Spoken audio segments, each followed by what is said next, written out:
Hello, everyone. My name is Shane Dwyer. I head up the sales division of the advertising business that we're building at Lyft right now called Lyft Media. I'm excited. A lot of you, I think, were already here, but Meenakshi is 2.0ing right now. Double time on stage, back up to talk about a similar but sort of different topic about building brand love. I think that the Panera story and the Lyft story are somewhat similar. We talked a little bit about this in that we have digital businesses that we utilize to drive real world experiences at Lyft. We've just been building this advertising business for a couple years now, but the rideshare side of the business has been around for 13. So our mission is to serve and connect people, and it's really to get people to use our digital product to go out into the real world. Like our biggest customer, people always ask us, like, is Uber your customer? And we say, no, a comfortable couch, a glass of wine, and Netflix is our biggest competitor, because we want people out and about, right? So very similar to the business at Panera that you guys are building and activating against. So I don't know, Meenakshi, maybe do you want to introduce yourself and tell the wonderful audience a little bit about yourself? Yeah, happy to. Hi, everyone. For this panel, I want to make sure that I'm telling you a new story than the last panel. So I've been with Panera for almost 4 years. I'm the Chief Digital Officer. I oversee how you order, so all of digital commerce, but also loyalty, subscription, and our kind of owned CRM, work closely with our brand team to tell brand stories through digital. So I do have other books, other chapters that I can open up. So hopefully we can dig deeper into loyalty on this one. Yeah. I love it. We probably should have introduced the panel too. So the panel is brand love, but brand love through customer experience, loyalty, and digital innovation, which we'll dive into. And I don't know, I'm excited to learn a little bit about what you guys are doing. So maybe let's just start there. Your business is a digital and a physical based business where you're working to obviously utilize digital channels to communicate to existing customers, to drive new customers, but ultimately you're driving people into a brick and mortar restaurant in addition to obviously driving delivery. But how do you acquiesce between the digital side of your business and the in retail footprint side of your business? Yeah, I mean, at the heart of it, we are in the food business. Panera makes great food, great, compelling, amazing food that you feel really good about, and that's what we are about. Digital is really is how do you make it more accessible? How do you make it more easy to get to? How do you make it available wherever you want? So digital has been more of an enabler for us, and it's really, and in a way, it's that currency of exchange where you know that I've been coming to you for several times. How do you utilize that information? How do you make it easier to get Panera? We have a broad menu. So ease of ordering is one. And then also thinking about digital enhancing every Panera experience. So to your point of whether in real life, right? Like you go into the cafe, you have a kiosk if there's a long wait. You make identification easy. So if you have rewards, it's very easy for you to utilize that, even if it's not on the app. It's about payment. It's about repeat and access and remembering what you did in the past in real life as well. We also think of it as providing the right technology and assistance to our associates who can then in return make it more easy for that customer connection. Yeah.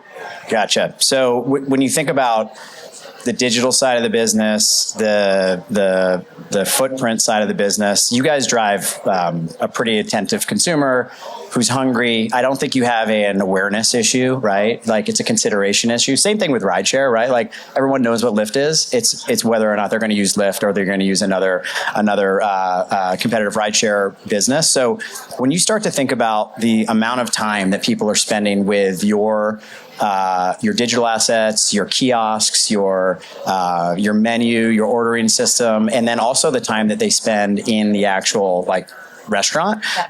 How do you start to think about different creative messaging for, customers who use you all the time versus customers who are new customers to make sure that at the end of the day you're driving sales? Because you want to increase brand, right? But at the same time, you want people to love your stuff and love your food, but the same time you want them to come back. Yeah, absolutely.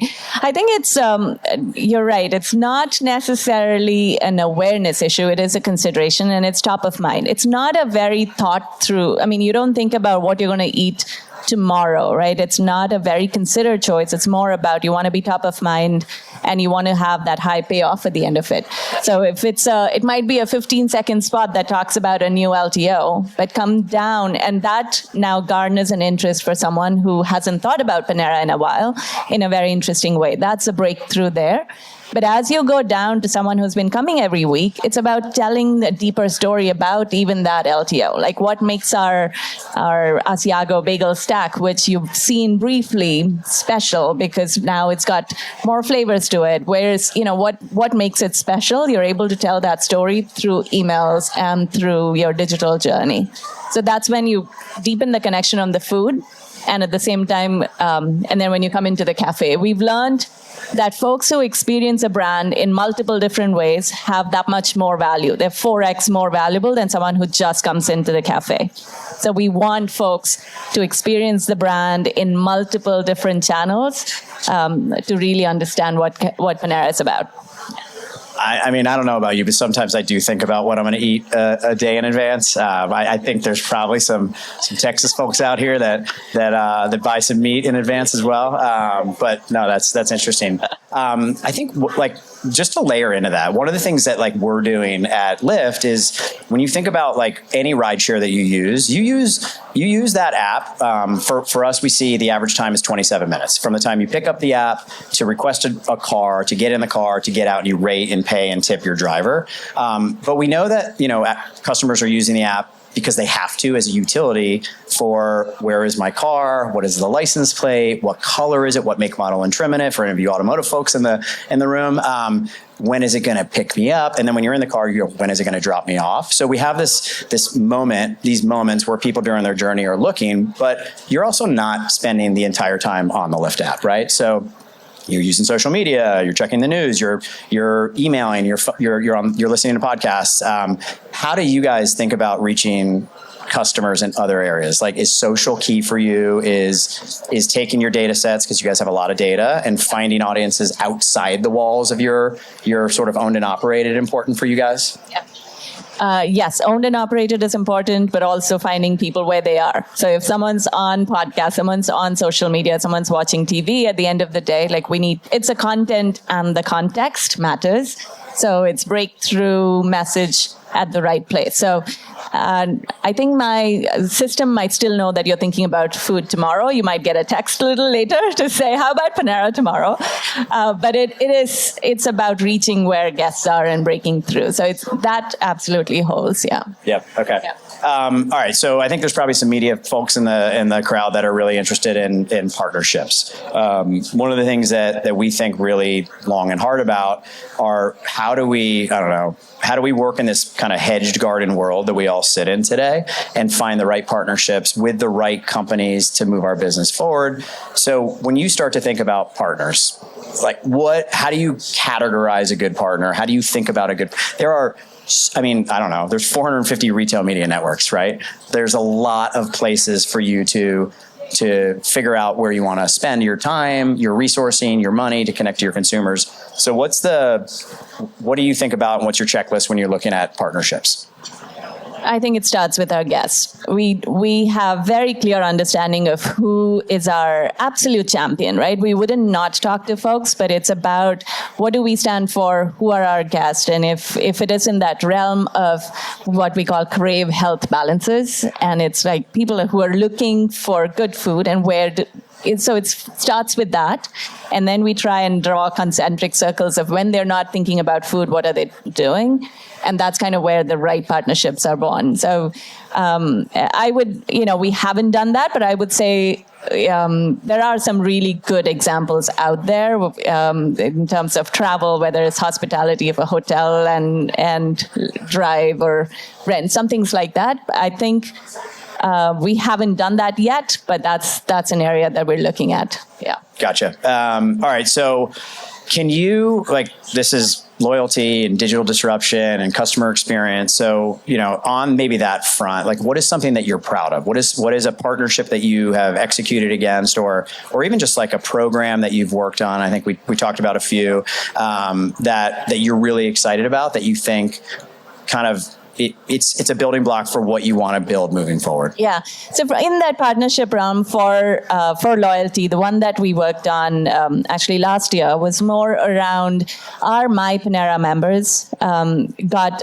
an Audible partnership. What we learned is, because it is about a lot of folks go in and sit in the restaurant, sit in our cafe for a while, Audible was a great partnership to do that. So it's finding the right, exactly what I said, right? It's who they are and what they like to do outside of it. And it's when that clicks, that worked really, really well in terms of both more acquisition into us and having more of a retention of guests where we're able to provide added benefits.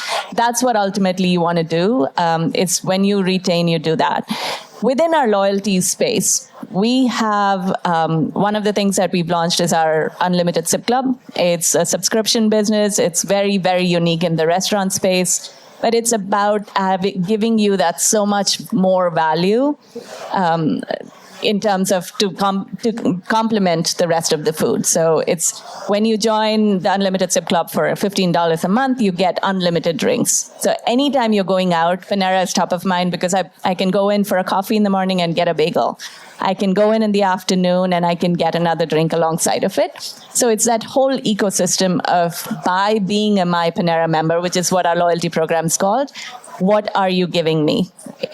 Understanding on the digital, so it's much more customized to you and added benefits, which really makes it worthwhile. And I think you're running a 2 free month, right now. Do we want to talk about that? Is that a way to get more customers within the loyalty programs that you put in place? Yeah, it is. It's a way to get trial of our subscription, right? Most of the subscriptions you need to try to see if it fits in your life. And that's the evergreen trial that we have. Yep. Nice. All right. Can you talk a little bit about the balance of brand building compared to selling food, whether it's a delivery or it's to someone in store, and how do you think about how they work together, or how do they work separately? Yeah, I think at the end of the day, brand building is the heart of everything that we do for the long term, right? But anything that we do out there has got to do both. We talk about sales overnight and brand love over time. And the real campaigns are doing a balance of both and continuing to do that over time. So whether it is an email that comes out because we know at the end of the day value matters, right? We're breaking down the barrier of value, but it's not just through price, it's through feeling it's worth it. So it's what are you getting for what you're paying? So that might be when you focus a little bit more on that food and what you're paying for, that becomes the act now, kind of something that gives a sense of urgency now. But all of these in almost small episodes is building a broader arc of what does Panera stand for? Why should I come to Panera? How is it different? And that's what is creating that competitive moat. So knowing that's what loyalty builds to. So we were talking about it at break, right?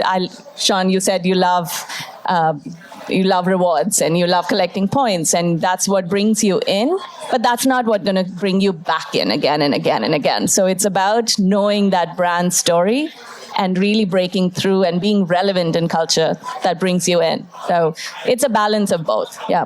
There's a gentleman in the audience, Matt Trandle, over there, who I work with at Lyft, and he and I actually compete with each other when we walk into restaurants to download the app the fastest and to try to earn each other's points. So it's a big thing for us. We like points. Can you talk a little bit about like the mediums that work best for you for brand building comparative to the mediums that work well? Like, are you thinking about channel segmentation within, delivery apps for trying to drive against sales comparative to like maybe it's digital video or social or earn to create sort of that brand love and aura that you're building? Yeah, we are very deliberate about always talking about not just a channel, it's a 360 campaign, whether it is, upper funnel media on TV. Ultimately, TV is the best for telling stories, and we do have to break through there. But that's not the only. So we talk about paid, owned, and earned working really well in tandem. We have so much data in terms of who our guests are and how can we talk to them. If I can send you an email or a push or an SMS to talk to you directly one-on-one, I will do that. But I also know that you might be, social media or through influencers. It's not just us talking to you. It's through people who you like to listen to. And of course, breaking through TV, right? It depends on the content again, the storytelling piece that becomes very important. Yeah. We're we keep beating to this drum that the transaction is the new cookie, right? In this cookie deprecated world that we're all in, everyone is trying to look at their first party data sets and identify the ways to use them safely and cleanly and to drive whatever outcomes your business is trying to drive against. So can you talk a little bit about how you use data and how you think about the data sets that the transactions, because you have a lot of transactions every day. A lot of people have a lot of transactions. There's a lot of broccoli cheddar. A lot of broccoli cheddar is sold on a day. I'm a big fan of the broccoli cheddar. But how do you take that data and how do you build a business and a comm strategy off of that? Yeah. And I can talk about my data for hours. We know, it's because we are multi-day part as well, right? So we have amazing breakfast, we have beverages, we have sandwich, soup, salads, we have great macs, we have different family occasions, we have weekend occasions. So in all of this, right, it's really utilizing data to understand what are we unlocking. And I will give you examples of when we have 20 million engaged email guests and we send out a lot of emails.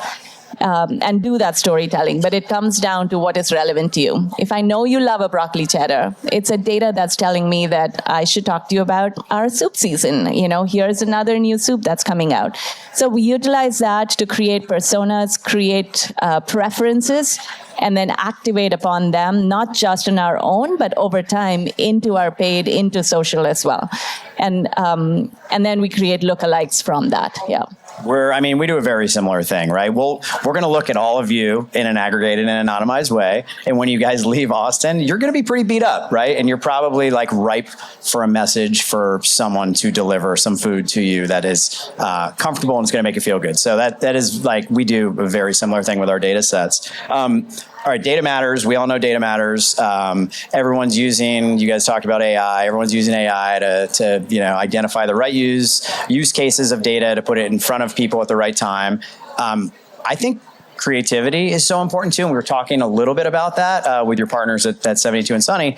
How do you think about the balance between the art and the science? How do you think about creativity with data, creativity separate from data, creativity and data together win? How do you think about creativity in combination with your data?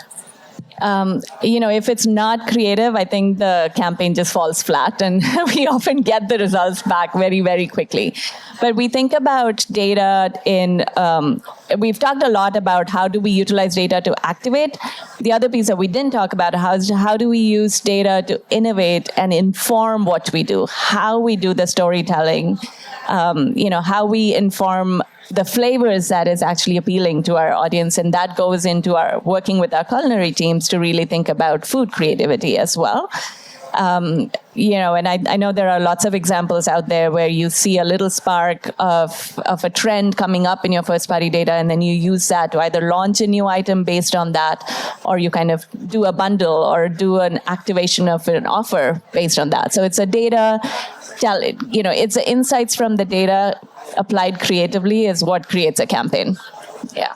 What about, so you talk a little bit about, you kind of skirted it, adjacency, about measurement, right? So how do you start to think about what matters and what's important, and how do you measure success for your business? Is it, do you have a specific group focused on brand love? Do you have a specific group focused on driving awareness of loyalty? Do you have a specific group focused on sales? How does the measurement and efficacy of what you're doing play into how you talk about your business? Yeah, I think it's the organization of the companies also matter. Digital for us is part of the marketing team, and so is food, so is advertising, so is media, and so it's all ultimately in the service of driving demand and making the brand more relevant. So at the highest macro level, it is about sales, right? Are we driving sales and are we growing as a business? But as you double click on the why, it's about retention with guests and stickiness. So are we getting more out of the guests who have come to Panera? Are they coming back again and again? We have different levels of measure, whether we call it, it's LTV, long lifetime value of a guest, or an average revenue per user, however you may think about it on an ongoing basis. We also look at what is resonating with them, right? We do customer surveys at the end of the day to understand, is our food fresh? Is our service good? So everything around the brand metrics is given equal importance to the value that you're getting back from guests, and all under the umbrella of overall is a business growing or not. Yeah. So how do you target and drive new users who may provide a really nice LTV for you comparative to your loyal 20 million audience that you sit on top of, that you know a lot about? Like, what's the different strategies that you take there? It's about in terms of it's a payoff of that equation. So we know if you come in and you've had a good experience, you felt there was great value, overall experience and likelihood to recommend was good from that transaction, then you know that you've got a sticky guest. So it's for somebody who's new, then how do you make them to come back and get them into the loyalty program, into that customer journey funnel, and get them into our app and so on. So there are different gates of how you take the guest through that experience.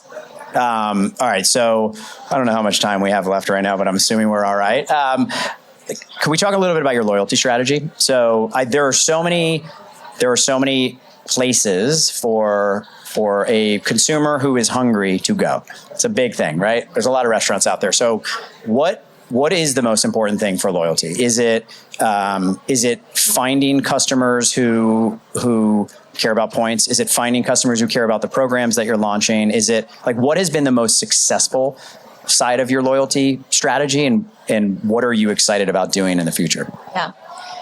The My Panera or Panera loyalty program has been there for a very long time. It's one of the, 2011, and we've had it for a long time. And we've kind of re-energized it in few different ways at multiple points. Launch of the subscription was one, but the other one is really having a surgical CRM that supports it.